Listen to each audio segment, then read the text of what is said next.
CDC, CAA, King of King, alula tellement ba client na ye, akana kozala proche na bango, pona kokubisa masolo, CPLAS na CPLAS, nenga mesana, boye suite ya modernisation, ya piste ya aéroport ya Luano na Lubumbashi, Fly CAA outi ko modifier programme ya vol na ye, kaka pona kotia pio, pe à l'aise ba client na ye. Désormais, horaire de vol les aboyés. Kinshasa Lubumbashi, vol 7 sur 7. Veut dire, semaine mobimba du lundi au dimanche. À partir de 7h45, Gingo, ça la vol na yo na nenga professionnel qui toko. Et bongo Kinshasa Goma, 5 jours et semaine sur 7. À partir de 15h30. Kinshasa Mbujimai, 6 jours sur 7 la semaine. À partir de 8h40. Ah, Fly CAA, Banamboka Batali gauche, Batali droite, yo na yo. Et Siliteo. Kinshasa Kananga, 9h15. Kinshasa Gemena, 9h15. Kinshasa Mbandaka, 14h15. Kinshasa Kindu, 8h juste.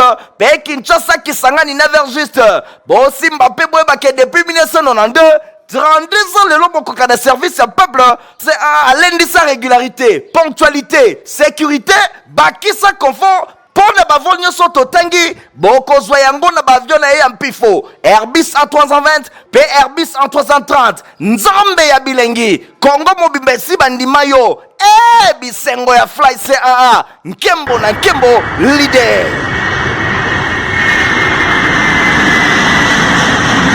Mercredi et là, mon abalandinio so ya info linga la journée ya pepe pona pepe to fungo la basango na biso pona ko ebisabino que 24 avril 1990 24 avril 2024 le leko qui c'est 30 ans depuis président Mobutu a décidé qu'il kokotisa mboka na multipartisme lelo et loko nini ba congolais ba koki ko retenir Bolanda commentaire ya héritier Mapindemi. Face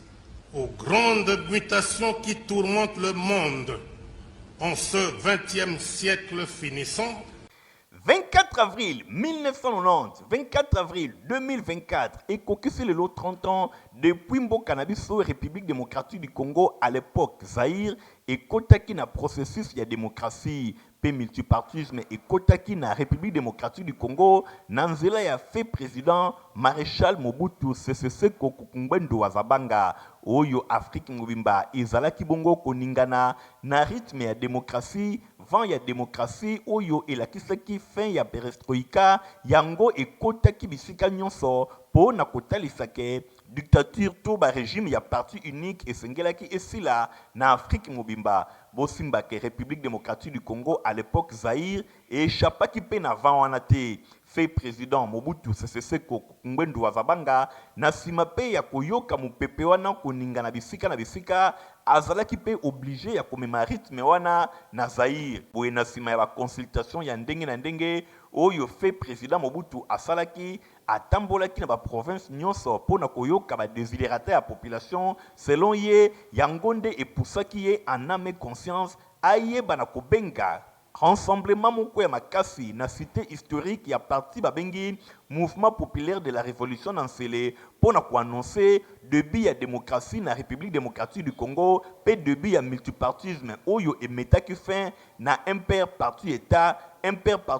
parti ezalaki dirigé et pas y a fait président Mobutu ezalaki le sous parti état te et komaki fait privé na tina wana esengelaki démocratie et kota directement na mboka na biso conduire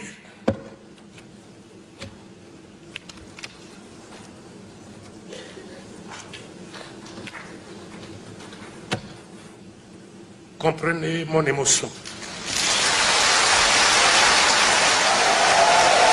Bosimba ke na sima ya discours ya fait président Mobutu pona ko annoncer multipartisme na République démocratique du Congo tomona ki bongo vague ya ba parti politique et kote ki pe na République démocratique du Congo tomona ki ba changement ya ndenge na ndenge oyo etalaki makambo ya recours à l'authenticité ezonga ki le soso sima tomona ki ba congolais to ba zaïrois à l'époque kolata ndenge balingi eloko ezalaki na mode makasi ezalaki bongo veste na cravate alors que ezalaki prohibé mikolo eleki bosimbake basi oyo babandaki kolata kaka maputa bakomaki mpe oblige ya kolata ndenge balingi. Nyonso wana etalisaki kaka vague ya démocratie. Côté ya politique tomonaki parti politique ebotamaki ebelebele. IDPS oyo ezalaki fondé déjà depuis 1982 ebandaki ko résister na clandestinité esengelaki sikoyo ezala visible. Ba parti ebele pe esalemaki lokola Iferi ya Jean Gounz à Karl Bond. Tomonaki UDI, tomonaki Palu oyo ezalaka pe na clandestinité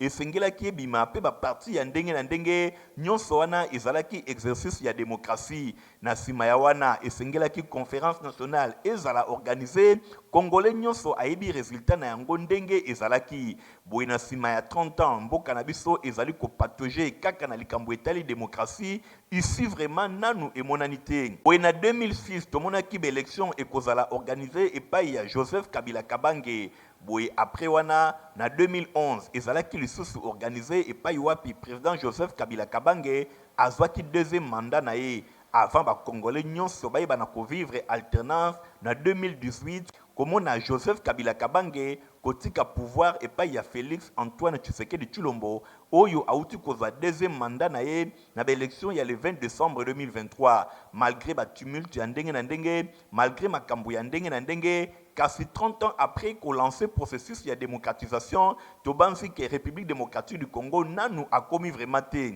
Kasi ceux qui trouvent comparer bilan ya démocratie ya République démocratique du Congo par rapport à pays voisins et belé, tu dis que RDC azana mois avance. Malgré nanu penza to comité congolais nyonso azali ko espérer démocratie ekoba République démocratique du Congo ndenge ba bengaka yango et vivre vraiment démocratie. Nyonso wana ezali kotalisa conscience esengeli esala na ngambu ya population pe na ngambu ya ba parti politique. 30 ans après, Congolais nyonso akoki kosala bilan na ndenge na ye kasi eloko ezali important tozali susu na régime dictatorial te tozali vraiment na kati ya multipartisme oyo ekota depuis 1994 ezali kozonga sima te malgré multitude ya ba parti politique kasi yango ezali démocratie te mais tozali lisusu na système ya monopartisme te. Président de la Commission électorale nationale indépendante Seni na Mokuse mwana mboka Denis Kadima Kazadi akambaki délégation ya Seni na ville ya Mbujimai pour na superviser ya ba élection ya ba sénateur ba gouverneur na ba vice gouverneur Stéphane Skande héritier Mapindemi. Président de la Commission électorale nationale indépendante Denis Kadima Kazadi akambaki délégation et institution na ye pour la supervision managériale ya l'élection ya ba gouverneur vice-gouverneur pe ba sénateur na ville ya Mbujimai na province ya Kasai oriental. Ayambamaki na Boniface Beya Chiombo, secrétaire exécutif provincial ya Kasai oriental. Numéro 1 ya Seni a se pliaki na rituel ya présentation ya ba civilité na gouvernorat et pa wapi abetaki masolo na Ananias Munzadi Kankonde, ministre provincial en charge de l'intérieur pe ya ba affaires coutumières. Oyo azali ko assurer intérim ya autorité provinciale. Denis Kadima Kazadi alobi ke institution oyoye azali ko diriger bazali kokoba na likambo etali processus électoral oyo ezana calendrier électoral après ba scrutin combiné ya présidentiel, législatif national pe provincial et longo na ba conseillers communaux oyo elekaki le 20 décembre 2023 place ezali sikoyo na makambo etali organisation ya ba élection ya ba sénateur ba gouverneur pe ba vice gouverneur ya ba province o ezali bongo prévu le 29 avril ezali koya. Après tango molayi ya bambilinga union sacrée de la nation basalaki ba élection primaire pour na candidat unique pour la présidence ya bureau définitif ya assemblée nationale honorable Vital Kamerhe abimaki na première position ba détail na héritier Mapindemi.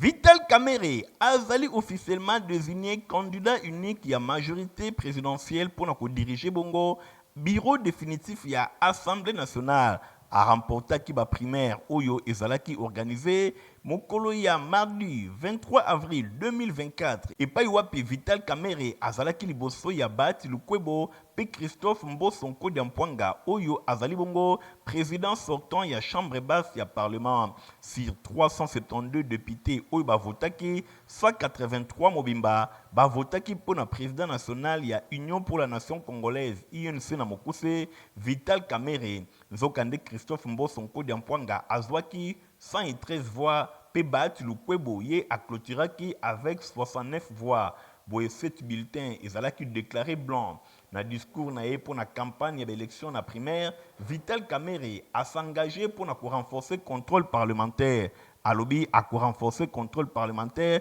Oyo basalaki yango déjà dans le passé. Boye ancien président ya chambre basse ya parlement, nde a rappelaki yango. Boye climat ya suspense oyo ezalaki ko caractériser l'élection na bureau définitif ya chambre basse ya parlement eza lisusu te pamba te bayebi déjà nani akozala candidat ya majorité présidentielle to pe ya union sacrée na perchoir ya assemblée nationale. Bosimbake idée ya organiser ba primaire oyo ezalaki soutenu epai ba membre ya présidium ya union sacrée ndenge Augustin Kabuya secrétaire général ya IDPS atalisaki. Bosimbake prochaine étape ekozala bongo consacré na publication ya calendrier ya élection ya bureau définitif ya assemblée nationale. Pour na ko rappeler bino Vital Kamerhe oyo auti ko occuper poste ya vice premier ministre ya économie a dirigé déjà Assemblée nationale sous Joseph Kabila de 2006 à 2009.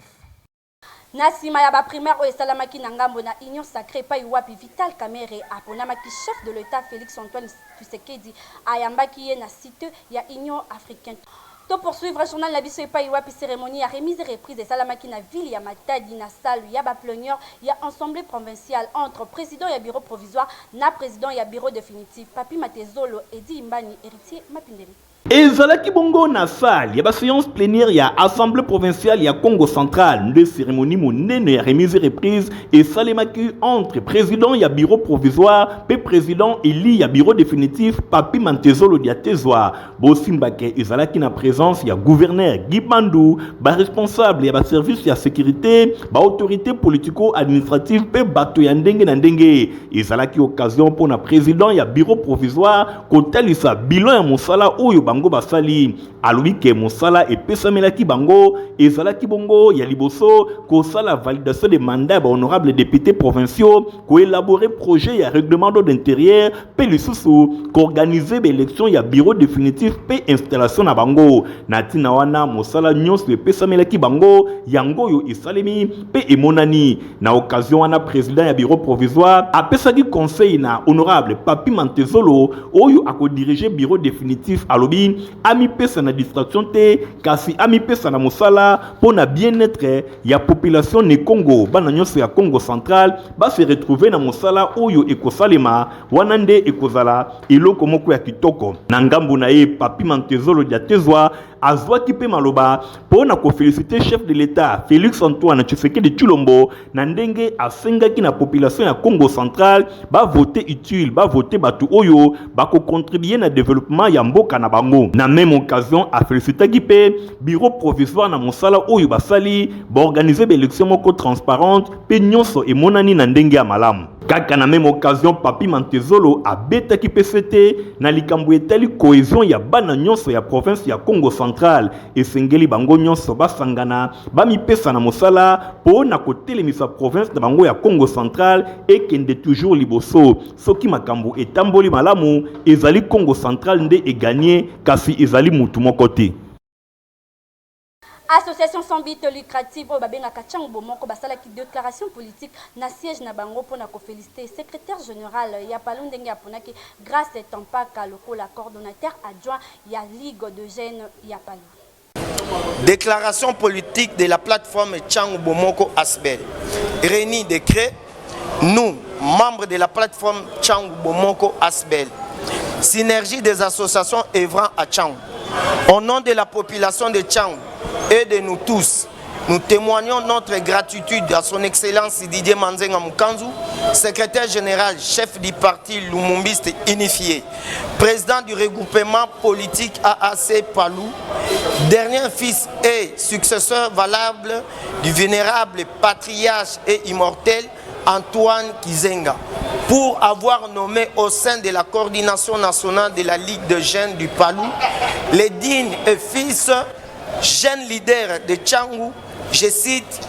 Ndeko Tampaka Poati Grace Dalvi, président de notre plateforme Tchang Bomoko Asbel, dont nous présentons nos sincères félicitations et un fructueux mandat au sein de la Ligue de jeunes de Palou. Par ailleurs, nous convions la jeunesse quinoise de manière générale à la prise de conscience et particulièrement celle de Tchangou à dire non aux manipulations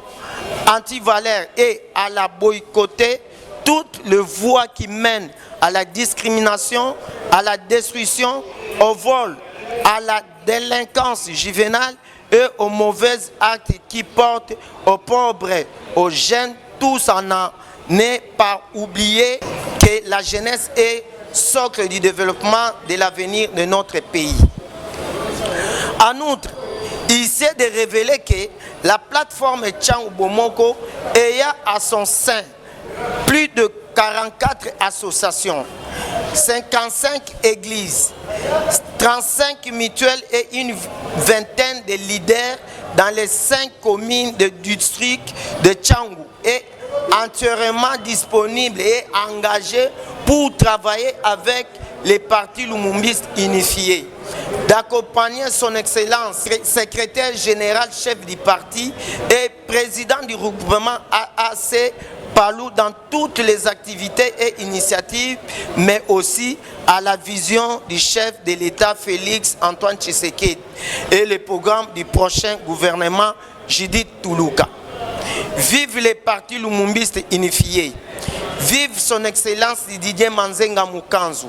Vive Tchangou Bomoko Asbel. 4 avril 2016, 24 avril 2024, le Lekoxi, 8 ans depuis, artiste musicien monene ya RDC Papa Wemba Akufaki na Abidjan na Côte d'Ivoire na Tina Wanande rédaction ya Info Lingala emeki ko rafraîchir bino mémoire na biographie ya Papa Wemba.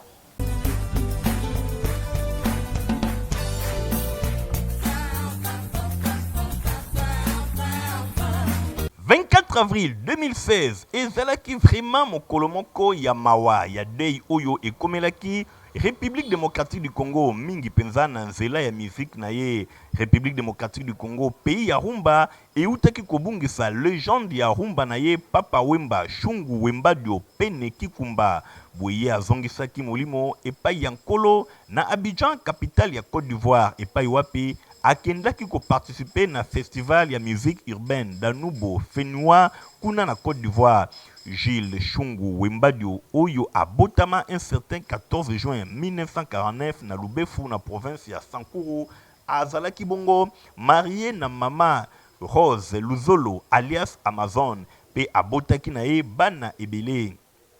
Déjà na âge ya muke azalaki na posa ya musique passion ya musique ebandaki koninga na nzoto na ye. Chaque fois Papa Wemba abandaki kolanda mama na ye nyondo bisika wapi abandaki kobeta musique na matanga topé na badei. Na suka ya ba années 60 Papa Wemba akozala parmi ba premiers musiciens cofondateurs ya orchestre Zaiko Langalanga elongo na collègue na ye Josar Nyokalongo. Akoleka pe na orchestre il suffit le coller tina ko former groupe na emoko personnel Viva la Musica na ba années 70 et pa wapi a format capé ba musicien ebele tokoki kotanga lokola Jado le Cambodgien, Fafa de Molokai, King Kester Emenea, De Baba, Juna Janana, Bipoli, Redi Amisi, Stino Mubi, pona kotanga kaka bango. Papa Wemba asala ba tourner ebele na mokili mobimba. Ensemble na groupe na ye Viva la Musica. Ba tourner oyo ememela ye ba trophée ya ndenge na ndenge. Surtout na tango akotaki na world music na ba titre lokola Les Voyageurs, Émotion, Maria Valencia pona kotanga kaka oyo.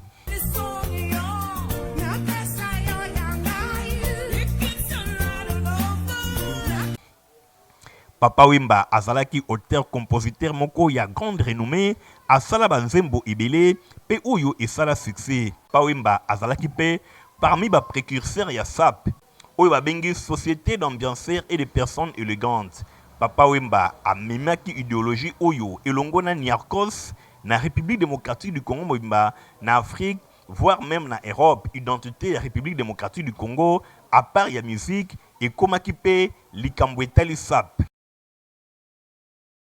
Papa Wemba azalaki pe acteur ya cinéma ajouaki rôle moko principal na long métrage babengi La vie est belle. Légende ya rumba ya République démocratique du Congo, Musée Ekumani Fulangenge, lelo akokisi 8 ans dans l'au-delà. Image na ye ekoki kobunga soki mokete na mitu ya ba Congolais, malgré que ndenge balobaka artiste akufaka te à travers ba œuvre na ye oyo ezali ko continuer ko sepelisa mokili mobimba.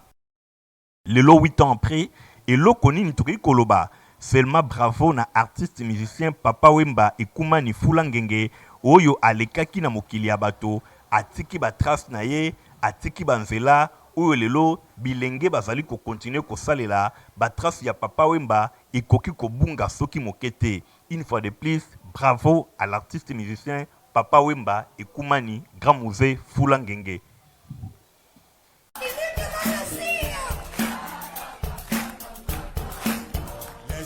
Ngambo éducation bosengi kosimba ke complexe scolaire Mama Pemba école ya fondation ne Rombong ezomaki visite ya inspecteur chef de poule ya kisese oya yaki ko visiter école ya Mama Pemba Polanda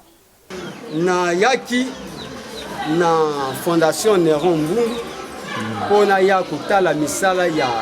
testing o esalamaki pona bana ya option commerciale na secrétariat na yaki kutala ndenge nini misala ngo ezotambola na koya na ngai na komaki na école na se sika préfet yambaki ngai pe atinda kinga na ya sika ba inspecteur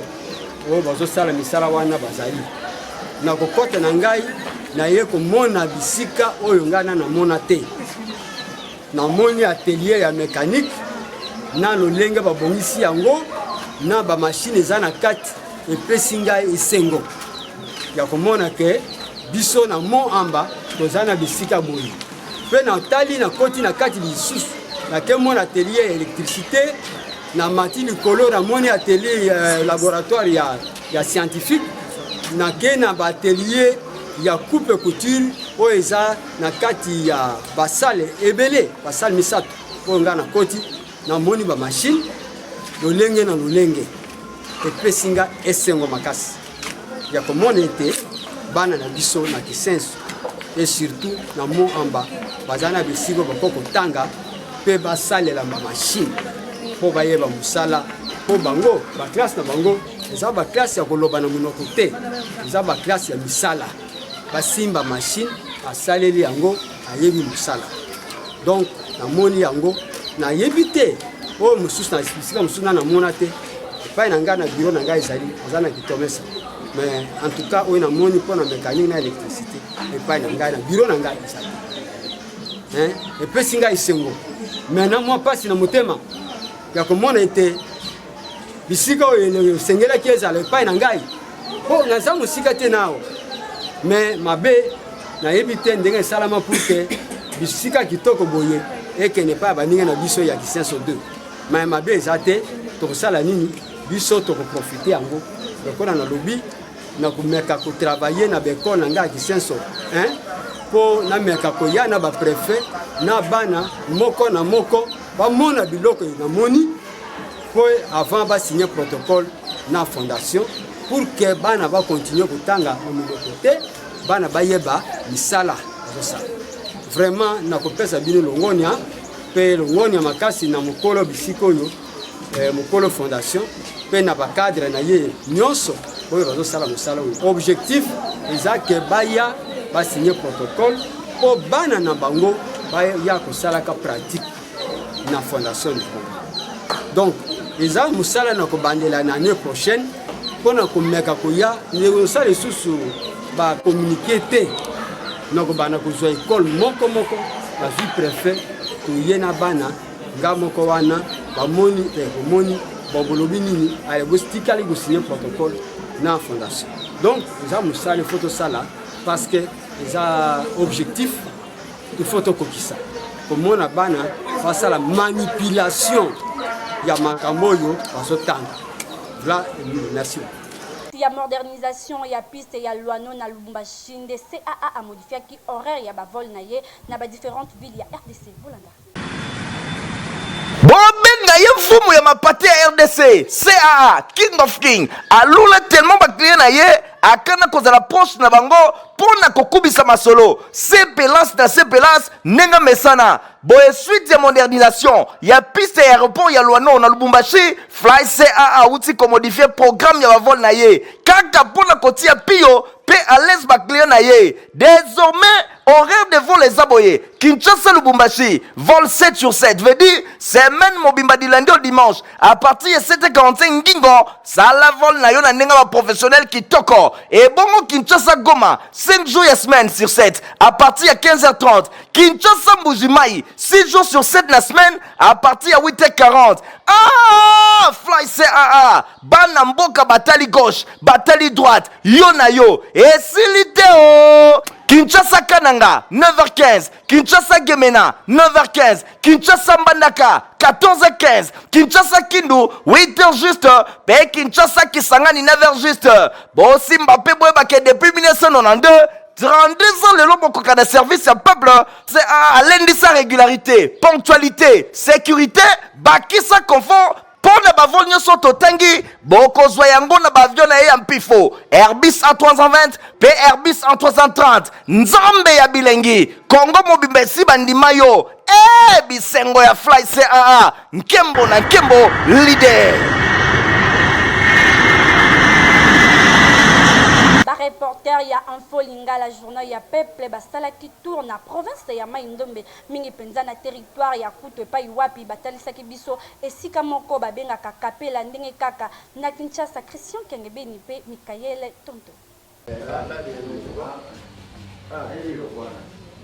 Kapela oye kenda sango na Kinshasa awa na ba République démocratique du Congo boko kanisa ki bakino kaka nde bayebela bilengi nango nzoka nde Luvunu tozali awa na province ya Maindombe mingi na territoire ya Kutu awa bayaya bastafaka na ndenge ya defrote et bongo pene bozo staff connexion en direct de Kapela meka okanga mandenge babenga kango donc ndenge kaka boyebi Kapela ambiance weza la kakuna ndule modèle ba fuku la kantabana ngulu avec pilipili ya 3000 na pointe banyangole lio litungulu pembeni yo kampimbo ya kosakana te bondi melangai ke soki oza awa okobosa na kin moko na misika fumi obosa ne kin olandi bisengo kingo mwambe ya Kutu famille balelie belé na Kinshasa boyo kasikoyo jento moto esala kantabana ngulu ndenge ya sololi staff nanga komona ngo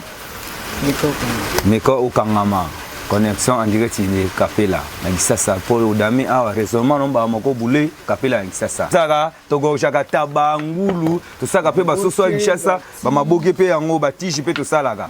nyoso to sao ba salaka biso pe to salaka ngo togo chaka taba ngulu chaque jour to ke no somba ba balenye uta likolo to gorge a to bandaka 6h30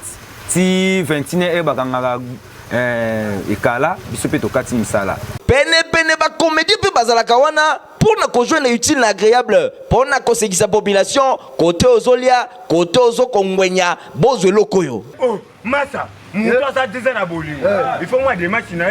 muto asa fait 10 ans na karaté il faut moi des matchs na ta 10 ans karaté ne muto na tambola ka pomba yo kiba yo na bete kiba yo ça metelemba bon muto asa 10 ans na bolingo ata ko papa mukola chimi zeki il faut moi des matchs à papa RDC za mboka ya diversité mboka ya ambiance soso pembe azanga ka mboka te soki kaka ba province ezwa moyen à travers projet ya 145 territoires batu misusu bakokima Kinshasa kasi ba comédien kombo na yo nani komo na ngamboka avec kase misisa ba comédien libula wetse banka zezina kutute mbana mama na ngafia mama na ngapo awe banki na to soma mbo to banga mi binanda kumasoka Likama journal ya peuple pona peuple comme na suka soki bo sepela ki na édition le lobo ba merci na Igor Ting wazala ki na sima ya caméra concours rédactionnel ya Nathalie Kaila supervisé pa ya héritier mapinde me coordonné pa ya Stéphanas Kande montage esimba make pa ya Christian Kengebeni ngana bino tokutani na mokolo ezali koya potika malam au revoir